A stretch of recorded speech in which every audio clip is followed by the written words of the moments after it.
Cool. So basically at a high level, kind of like you mentioned, Sydney, Campus Founders Fund is a pretty unique venture fund in the sense that it's by students for students.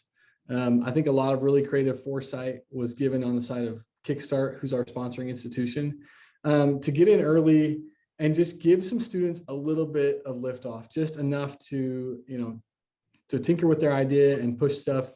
And it's really paid off into some really cool companies like SimpleCitizen that we'll see tonight. But I just wanted to give a high level overview of what Campus Founders Fund is, as a lot of people aren't familiar. Even though here in Utah, where we've kind of been based, some people might be aware, but anyway. So just some high level stats.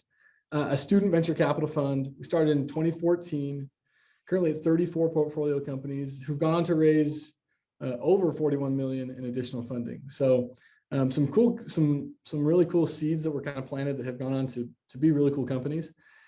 And then typically we invest in convertible notes. So 10 to 30K, like I said, enough to kind of let that seed germinate and do some cool stuff, but give students a little bit to go. And the whole thesis is really kind of two-faceted, and you kind of mentioned this, Sid. It's to find and fund the best entrepreneurs on campus, and then it's also to introduce students to the world of venture capital. Venture capital can kind of be a walled city. If you're interested and you want to get involved and you want to learn more, a lot of it's network-driven. A lot of it, comes from knowing people, and students can kind of get internships, but there's not a great kind of in between where they can get some exposure to it. And so on the investment side, as we'll kind of get into, we have a team of students that kind of get a front row seat at a low stakes venture environment. And so we really try to emphasize that we don't only offer just capital, right? Because that's obviously valuable to your business, but feedback. As an early student founder, sometimes you just need to tell your idea to somebody enough for them to say, hey, maybe this isn't a great idea or it needs a tweak, or say, hey, this is awesome. Keep running with this. But sometimes as a founder, prior to my MBA, I ran my own startup and did things like that. It can be lonely. It's really, really useful to get some feedback and just a sounding board. So we play that role on campuses. And then network, right? Not that we are the most networked, top of the rung VCs, but we can connect you with some pretty cool venture capitalists that have partnered with campus founders in the past and help you kind of get connected with people in the industry, like events like this, right? Where you can talk to Sydney, who's an investor, and talk with Sam, who's a successful CEO. So events like this are stuff that we really try to push just to build these for students. So this is kind of a look at our current investment committee. You can see that we're, from multiple universities, again, typically Utah based, but looking to expand that. And in this cohort, a lot of finance, entrepreneurship heavy fields of study, but we'd love to get engineers. We love to get even people in humanities, public policy, comms, really whatever it may be. We'd love to get students all over the board so that we get, we kind of avoid the group think. And then this is kind of what we're working on. So right now we have two scouts, Wesley and Samay down at ASU. Amelia is another third scout at University of New Mexico. And we're currently looking for a scout in Boulder so that we can find cool students that are working on stuff outside of Utah. And we really want to extend the footprint and let people know of this resource and help them build their companies. COVID's kind of been a good tailwind for this, actually, to kind of flatten things out and get us connected to other people. I'll go through these quickly before I segue, but we've invested in some cool companies. You'll see this one top left, we're going to hear from tonight. One of the earliest campus founders investments. Was kind of at the very beginning of the fund. So, and then obviously we're sponsored by Kickstart, kind of a full-scale venture capital firm, seed stage. They've made way more investments than just this. I think they're approaching 120. Sydney, you can correct me if I'm wrong, but really cool companies. Again, a pretty cool one hanging out right here that we get to hear about. Yeah. So if people are interested to connect, obviously we're on social, we got a website specifically for the scouting program. I might even go back to that. We really would love students outside of Utah that are interested to get exposed to venture, get connected with us as students, but also get connected with Kickstart, interested in being involved in their local startup ecosystem.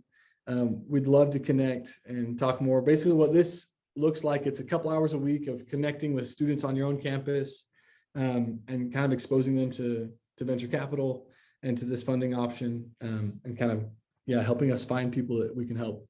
That said, tonight we're going to hear from Sydney and from Sam. Sam, we've taken up way too much time, 15 minutes in, and we haven't even heard you speak much. So we'll be quiet, and we're really excited to kind of hear your story. And then obviously, Sydney, we want to hear from you kind of on the venture side of stuff. So that said, I'll stop sharing my screen, and Sydney, we'll kind of pass to you. And then when you're done, Sam, we're excited to hear from you. Cool. Thank you, Matt. And I'll be quick to pass the baton over to Sam. But I think that's a great overview of Campus Founders Fund and the scouting program, which is, again, something that is a newer initiative on CFF's part. So I said this earlier for those who are on the call, but not sure where we're starting the recording, so I'll just kind of repeat. I think the scouting program will be a really incredible opportunity for students who are interested in having a real world sort of application or opportunity to discuss deals that they're seeing on campus. The sort of idea behind Campus Founders Fund is, hey, there's a ton of talent on campus that can sometimes be overlooked or can be underappreciated, frankly. And I think to have a fund that is writing very founder-friendly convertible notes between the range of 10 to 20K, sounds like a small amount of money to a seasoned entrepreneur, but realistically, when you're in the infancy of a business, you can accomplish quite a lot and kind of hit some key milestones and just prove out sort of at an MVP level what you're trying to build with that type of capital. And it's, again, very, very friendly capital. And so between that and then connecting with a broader portfolio of student founders, as well as the broader Kickstart community, great access to the kind of entrepreneurial ecosystem here in the Mountain West region. So we're really excited to, historically CFF has been focused exclusively in Utah, and we're really excited to branch out to surrounding states where Kickstart tends to focus as well, including Colorado, New Mexico, and Arizona. So that's kind of high level, the idea behind the program, really kind of a low time commitment, but high output and kind of ROI for students involved.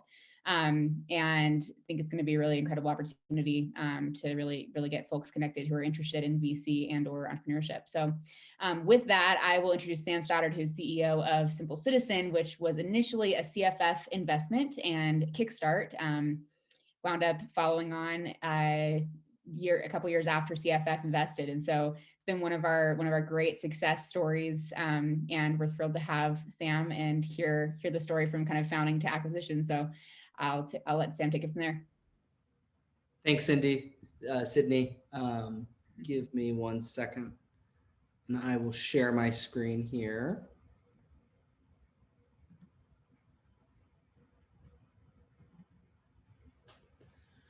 Can everybody see this? Yep. Okay. And you can see that it went to full screen. Yep. Okay. All right. And as I go through this, let me make sure I got the chat pulled up here in case anybody, if you have any questions as I go along, feel free to just message in the chat. And I can kind of field the questions as I go, but I'm very, very, very excited to kind of give back a little bit and talk about the founding of SimpleCitizen, where it went from an idea all the way to an acquisition. I do feel like this is going to be a little bit of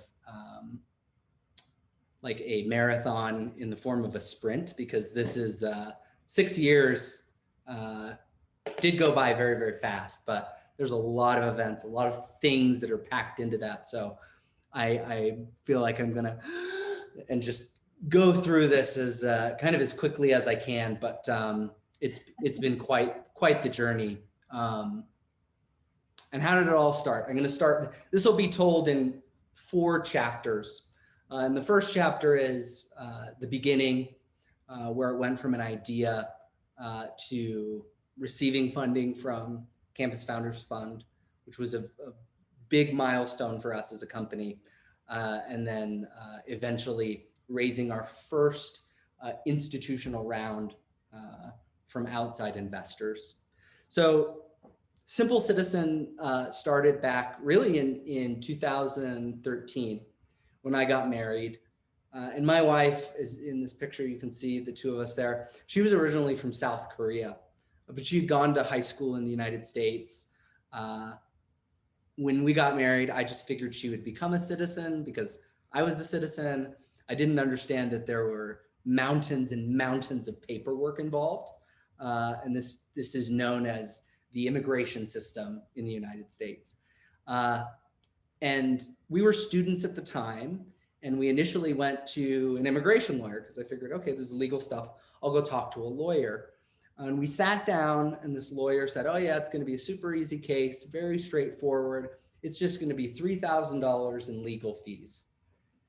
And that seemed egregious and awful. And just the whole back and forth, the experience with the attorney was just horrible. And that was the light bulb moment where I thought, you know, we use apps, software to solve all sorts of problems, like most notably TurboTax to file for our taxes. Why can't we use that same technology to file for a green card or to become a citizen? And it was that aha moment when I still had 2 years left in my master's degree. I was getting a master's degree in tax accounting. So this was kind of like right up my alley. Government forms, immigration, taxes. I saw a lot of parallels. And that's when I really started doing a deep dive on learning about the market, learning about other possible tools and solutions, competitors. Was this even legal? Because like you're doing legal work without a lawyer. And that was really the start of SimpleCitizen. And this is a picture of me in my apartment. And that's my nephew, Brady, who is my co-founder. I grew up in Portland, Oregon, and Brady was out in Portland as well. And I was living in Utah. And Brady had always been fairly entrepreneurial, had started a few companies and worked at some startups. I was working at a local fintech company in Utah, and Brady moved out to Utah, and we dove headfirst into really planning and designing what SimpleCitizen would be. If you've ever seen or heard about a green card application, I can tell you, it's a lot of paperwork. It's like about the size of a Harry Potter book with government forms and supporting documents and all these questions. And so what we did in the early days, again, this is just the idea of how would this all work. We wrote down on little note cards every single question that's included in the entire application. And we started grouping them and flow charting them out so that we could get this idea worked out for an intuitive questionnaire that would guide immigrants through the entire process. And this is really funny. Like I was able to pull up this picture. This is like my idea back when I was like just sketching it out. That was the first time I really sketched out what SimpleCitizen might look like, the workflow, all of that. And the next thing we did was really get into the nitty-gritty and start putting together the exact flow charts and the questionnaires. We use a tool called Lucidchart. And Lucid's a big company in Utah, very successful flow charting software. And we use that to kind of flow chart everything for SimpleCitizen. And in fact, fun fact, we eventually put together this prototype. And at that point, we knew that we wanted to get some institutional funding, some institutional money. And I had heard about the Campus Founders Fund. I reached out and we set up a pitch meeting, and it was actually in the conference room of the original headquarters for Lucid Chart. I was so nervous, but as was mentioned before by Sydney, that raising money from the Campus Founders Fund was incredible because it is the best terms that you're ever going to get as an entrepreneur. It's basically just everything that you could want from a convertible note, and it's fundraising from VCs with training wheels. It was an incredible experience. It really it wasn't easy, but it definitely set the tone for the many rounds of funding that we went through post early 2015. Another thing that we did back then when we were kind of starting to put it together and gain a little bit of traction of building what SimpleCitizen would be is we entered a bunch of business competitions. And this is a great way to network into the VC tech startup community in your area is to start going to these events, because you're going to meet a lot of people. Like was mentioned before, a lot of this is networking. And we really networked as hard as we could. And along the way, we won a bunch of awards from the University of Utah. We won the Utah Entrepreneurship Challenge, the International Business Model Competition, and all in all, in I think the course of like 4 months, we pulled in over $250,000 in just free prize grant money. So we were like well on our way to funding the business. At this point, we had kind of really started to put together the prototype of what this would look like, reaching out to potential customers, while at the same time we were networking with local Utah venture capital firms, and we put together our first seed round, our first institutional round of funding. And it was that group of investors initially was a Kickstart Seed Fund, Peterson Partners, Pelion Ventures, and an immigration attorney who had really caught our vision and really believed in what we were doing. And so we raised that money back in, I guess, fall of 2015. In that round, we raised $700K, and we were off to the races. So that was the fast, exciting idea to beginning to put together SimpleCitizen, to then finally raising that round of funding from institutional investors. The next chapter is called Build Something People Want. This is where we really shifted focus and centered our focus on product and really building something that would solve the needs of the immigrants that we were trying to help. And we eventually, applied to Y Combinator, and we were accepted to Y Combinator. This picture is great. This is our very first office. It's me in the middle. That's Brady, my co-founder, and our third co-founder, Ide Soto-Wright, who joined us as our first intern. We were excited about Ide joining because she's originally from Mexico, had been through the immigration process with her husband, and really was like on a mission to improve the process for other immigrants like her who don't speak English, are new to the country, were overwhelmed. And we were excited because, she is a Spanish speaker. She could help us like translate our website into Spanish. But little did I know that Ide is a powerhouse and has an incredible technology background, and really just organically kind of rose to be our technical co-founder. Brady had some background in web design and building websites, but the nuts and bolts of what SimpleCitizen is, the power, the technology that runs our platform, is really the brainchild of Ide.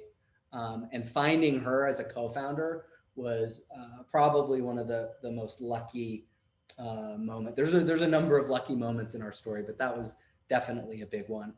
Ide joined the company, and we spent most of 2015 going into 2016 just really honing our product, building the technology, getting it to the point where those customers who were finding our website and hearing about SimpleCitizen were easily navigating, and we were converting them into paying customers.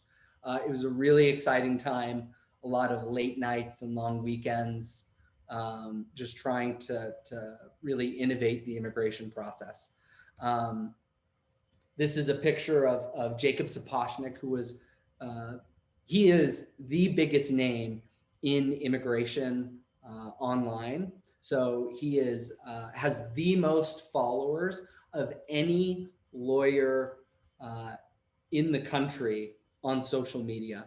And so he had this big social media presence and was really the first lawyer, specifically immigration lawyer, who believed in what we were trying to do, which is really change the way the immigration law is practiced, to bifurcate the actual practice of law, the things that lawyers can and should be doing, away from, you know, the repetitive work, the things that a technology is really better equipped to be doing. I had been really kicked out of most of the law offices, immigration law offices in Utah. I had been knocking doors, trying to find a partner. And it was Jacob, who was an early believer, an early adopter of technology and what we were doing. And not only partnered with us, but was an angel investor in that seed round, and really kind of helped us launch SimpleCitizen. And back in 2015, 2016, we got a lot of great press for the work that we were trying to do to make immigration more accessible. This was the lead up to the 2016 election, when it was really a hot topic. But for us, it was always about the customers, the immigrants who are actually navigating and going through the process. And this is a picture of Nick and Olivia. They were our very first customers who used SimpleCitizen, and they submitted that application. And we were kind of worried because it's not like other apps where you can launch an alpha version or a beta version, and you can kind of see what works and doesn't work. Like immigration, it has to be working perfectly day one, because if it's submitted and rejected, I mean, it could rip this family apart. People could get deported, like horrible, horrible things could happen. So that first application that we submitted to the government, we were pretty nervous until the point that they actually got the green card issued from the government. And it was a great bond that we formed with that first couple. And the exciting thing was that, you know, this couple that used SimpleCitizen for their first green card application, they came back to us again and again and again for subsequent applications, renewals, extensions, applying for citizenship. This idea that we had back when it was just a pitch or a slideshow presentation to investors, this idea that, you know, there would be a recurring element to the product and to our customer base. It was so rewarding to see that actually play out. And that's played out now across, you know, tens of thousands of immigrants and their families using SimpleCitizen again and again and again, and telling their friends and families, and the organic customer base of SimpleCitizen users is fantastic. And things really started to take off. There was more and more applications that we were, you know, SimpleCitizen is not just a digital product. Like I said, there's a Harry Potter's book worth of paperwork involved. And so you actually have to print that out, sign all of the documents and send it into the government. It's not like taxes where you can file online. Immigration does not do that. It has to be printed, physical paper, and mailed into their system. So there are like thousands and thousands of trees that die every year with the paper that's wasted in the name of U.S. immigration. But around this time in 2016, we applied to Y Combinator, which is a technology accelerator where a lot of storied Silicon Valley companies have kind of gotten their starter, their big launch. Companies like Airbnb and Dropbox and Reddit. And getting accepted to Y Combinator was a big deal for us. We packed up the company. We moved out to, we were living in San Mateo in Silicon Valley the summer of 2016. We were living on a blow-up mattress and eating peanut butter and jelly every day. But it was some of the most exciting times in the company because we were really just focused on building SimpleCitizen. Ida and her mom flew in from Mexico and ended up just cooking amazing Mexican food for us every day while we just spent the summer, working and building. Ida and her mom had never had sugar cereal, so this day we got a bunch of sugar cereal. And then a few days later, we found out they had never had Taco Bell, so we got a bunch of Taco Bell. It was just an incredible time in the company where, there was a lot of things clicking and coming together. And again, we had more and more customers, more and more work.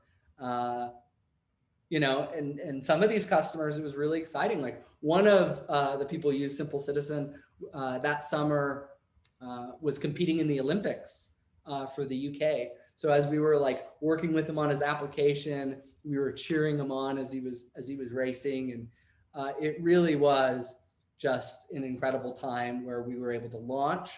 And we used that summer to not only build an incredible product, but also raise another $1.5 million in venture funding from some pretty incredible investors in Silicon Valley from that alumni network. And this is some pictures of me at Demo Day. And we were really kind of off to the races. Our company grew. We started to hire some engineers and really just go heads down on growing the consumer base as well as building out our technology. And this leads us to kind of the third chapter, which I'll go through fairly quickly. And this is this you could call it a pivot or an expansion of our product line, where when we were in Y Combinator, a lot of the companies that are in that network are founded by international founders who would come up to us at Demo Day and they say, listen, I'm an immigrant. My family, like, we get it. We love it. It's awesome. But we also face similar challenges as a company trying to attract and hire international talent. If we could use your system internally, that would be amazing. And we kept hearing this over and over and over and over again, to the point that we started to listen. We started to build out an expanded version of our product that would help companies attract and hire international talent and navigate the immigration process, not just in the US, but around the world, helping a company move human capital around the world from country A to country B. And big companies spend $20-30 million a year on legal fees managing that process. And so as we kind of networked our way into some of the biggest global mobility or immigration programs in the world, that kind of fueled the expansion of SimpleCitizen as we started to sell into these bigger companies and win enterprise contracts and an enterprise version of SimpleCitizen. And at that point, we needed to expand to a bigger office in the basement of a co-working space, which we we turned into a slightly nicer office. But again, all the while we were focused on our customers as our company grew. And one of the exciting things about SimpleCitizen is our approach to solving the immigration problem is really through the lens of immigrants, because a lot of us, even to this day, we have over 50 employees. More than 60% of us are immediate family members of immigrants or are immigrants ourselves. 50%, more than 50% are immigrants. So we really do know and understand this problem. And it's really kind of been a driving force as we've been able to choose the people that we work with. And this is back when, this is, I think, 2018. So the story began with my wife, who went through the immigration process. She eventually became a citizen. And this was a big, exciting moment for us as a company because, we kind of felt like we had gone for full circle. But again, this isn't just me.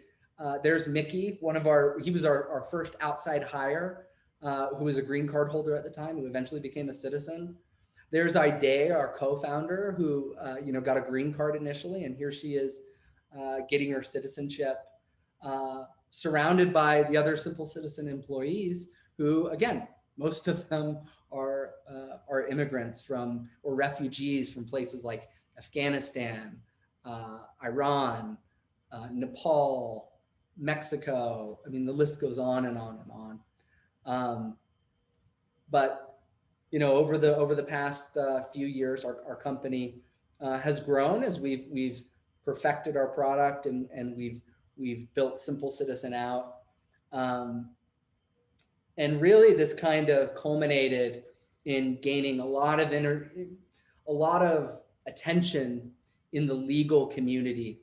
Back when we started, and it was just an idea, and we were out there kind of knocking doors, desperately searching for a law firm to partner with us, and they either wouldn't take a meeting, wouldn't answer the email, or would literally kick me out of their office. We went from that to like 3-4 years later, Ide, our co-founder, gracing the cover of the American Bar Association Journal, which was this was a huge moment for us. And we were in talks with some very, very big law firms in the immigration, in the global mobility space. Because, like I said, we were talking to these big companies that run massive immigration programs around the world in virtually every country that you can think of. And in order to really leverage our technology, they also wanted a strong legal partner. And so we started that search, which leads us to chapter 4, and I'll kind of wrap up with this, with partnering, choosing that perfect partner from an immigration law perspective. And at this point, we were about 25 people. This was our Christmas party in 2019.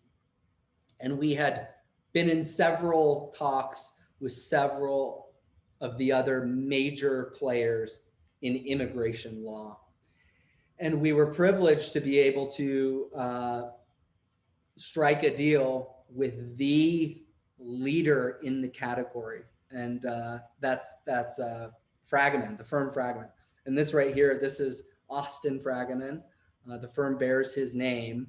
And it's founded in 1951, the largest immigration law firm in the world.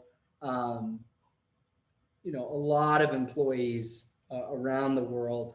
And we're talking about, depends on what metrics you're looking at, but roughly 60% of the market works with this firm to move human capital, to move their employees around the world from country A to country B. They're exclusively an immigration law firm. I mean, Fragment means immigration, and in some jurisdictions, because they do so much work in those countries and jurisdictions, immigration means Fragment. And so to be able to partner with them really put us in this position where, you know, we set out to fundamentally change the way that immigration work is done around the world for the individual families, for the companies, for the refugees, for the lawyers. We really wanted to, and you could see this in those early pitches and those early slide decks when we started on this journey. This was our end goal. This is what we wanted to do. And to be able to partner with this firm to be able to get to process or support 60% of the market really meant that it puts us in a position to build the most comprehensive immigration platform ever created. And, you know, I think starting a company is an incredible honor if you ever get the chance. Being able to go through an acquisition has been was very very intense and quite the process, but we feel incredibly lucky to have successfully navigated that. But what we believe at SimpleCitizen, the opportunity to fundamentally change an entire industry and the way that it operates is truly a rare opportunity. And we've been put in that position really because of the partners and the people that we have had the privilege of working with. Partners like Campus Founders Fund, Kickstart Seed Fund, as well as the other incredible investors that really made this possible. And I'll kind of end with this, like over the years, we have helped immigrants just on the direct to consumer side of our business. We've helped immigrants save over $20 million in legal fees. And these are fees that they otherwise would have paid to lawyers that they're able to, you know, put towards a down payment on a house or, you know, get health insurance or an education. Like this is something that we're incredibly proud of at SimpleCitizen. And like I said, it's been quite the journey, but, you know, not to be too corny or cheesy, we really are very excited about the journey that's just right in front of us that we're on right now. So thank you for your time. I didn't see any questions in the chat, but I'll stop sharing, and if anybody wants to ask any questions, you're more than welcome to. First of all, a big thank you, Sam. It's super cool. So I did my undergrad in 2016, just right behind you, and I remember seeing pitches of SimpleCitizen at those competitions. It's really cool to see like what a real North Star of like focusing on helping people can do. Like honestly, like cool companies, in my opinion, are the way that you change the world. So just huge congratulations and awesome. It's really cool to hear the story. So first of all, just thanks for sharing with us. We can open up to other people that have questions. I have questions I'm happy to like riddle off, but I'd love to hear maybe other people that have any thoughts that want to chime in. But yeah, I'll just kind of open it up from there, I guess. I've got a question, Sam, if that's okay. First of all, thanks for sharing your thoughts. Really, really appreciated hearing your story. But my question revolves around kind of the moment when you realized that your idea was more than just, hey, this would be really helpful for me and my wife, or for my friend and, you know, his spouse who's trying to get citizenship, but when you realize that it could actually be a business and it could be a livelihood and could provide food for you and several other families. Yeah, I think so it took me like a year from being like, oh, this is a cool idea. It took me a year of deep dive vetting, due diligence on the idea before I was very confident that it could be what it was or what it turned out to be. But that's when I was very confident. When I knew that it could was really a business was when we first started getting our first customers. Like I mentioned, Olivia and Nick as being early adopters. They technically actually weren't our first customers. Our first customer, whoever paid us money for SimpleCitizen, was a girl by the name of Katie Ha. But you know, when you're working on something and building a business, those first customers are just so important that you like, I know them almost like on a first name basis. I can recite most of them in those early days. And as it quickly grows beyond any number that you can count, somewhere along that point, you're like, okay, we're onto something. But prior to that, it's just a leap of faith, doing as much research as you can, but at some point you just gotta put it out there and see what sticks. Did your company have any near-death experiences, and if so, what was that like? Yeah, yeah. Well, I would say there were a number of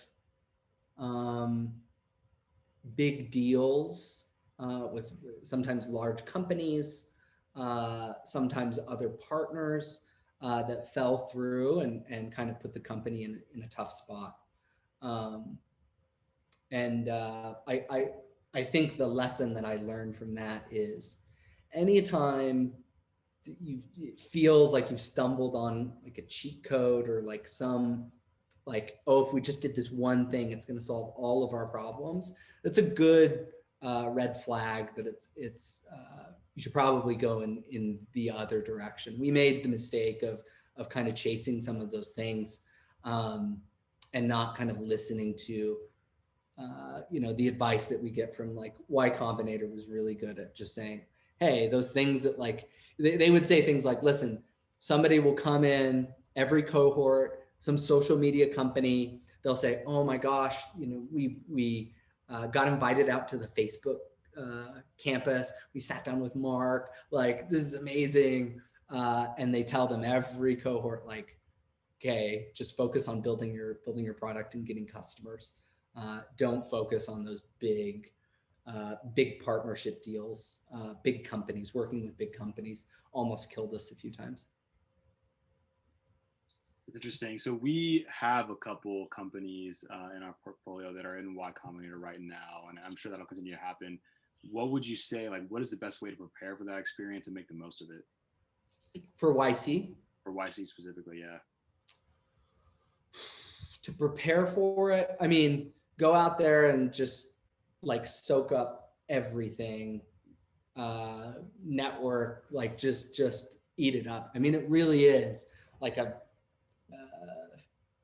real special opportunity that you have, and an opportunity to put your company on really solid ground from a partnership, investor, network perspective.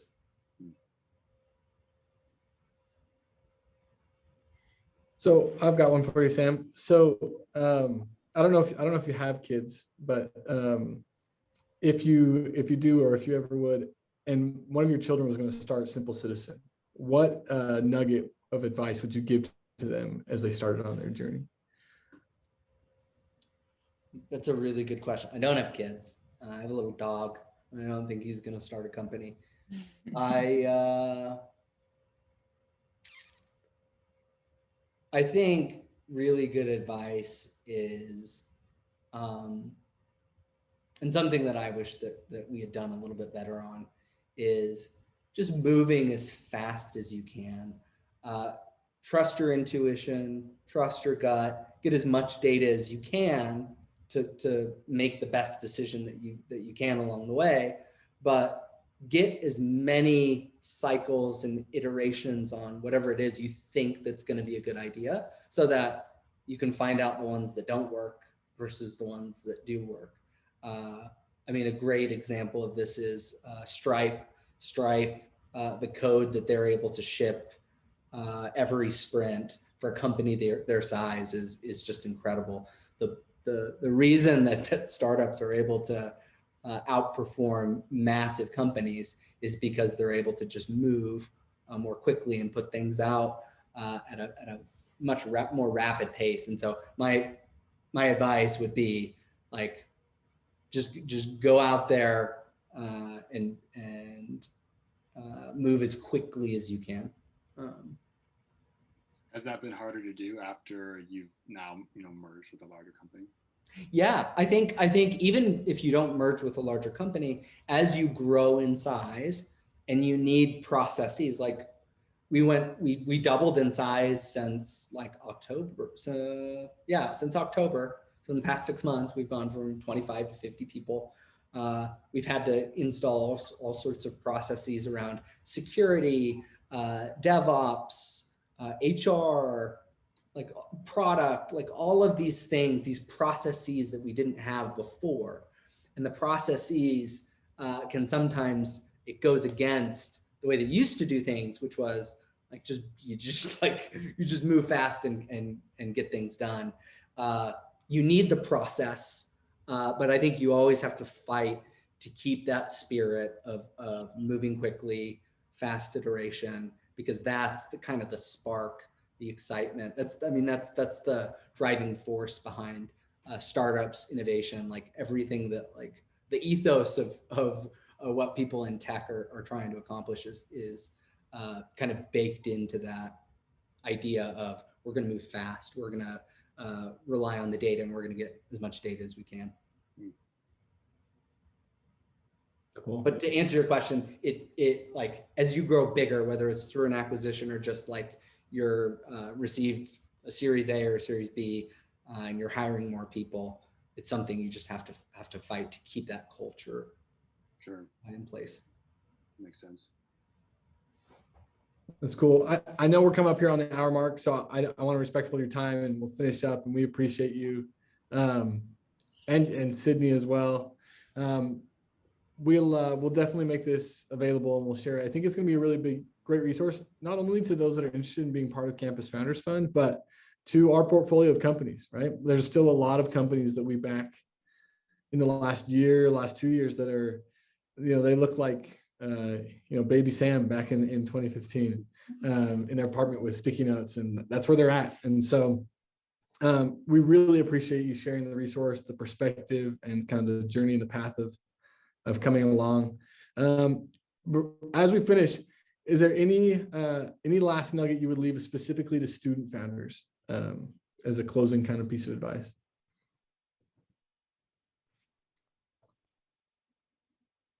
I think you're muted still. I said, yeah, actually, I do have, I'm going to share my screen just really, really quick because it's a very like specific. You can see this here, the recommended reading. Yeah. Yep. Yeah.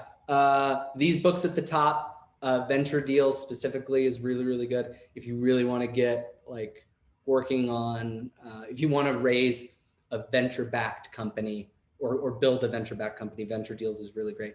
Traction is really, really good, although might be a little outdated now. Lean Startup is great. And then 3 podcasts that I think are just a lot of gold nuggets packed into these. But my favorite is the Acquired podcast. If you're not listening to it, you absolutely should. It is like a Harvard business case on steroids every episode. Go check it out. I think those are really good resources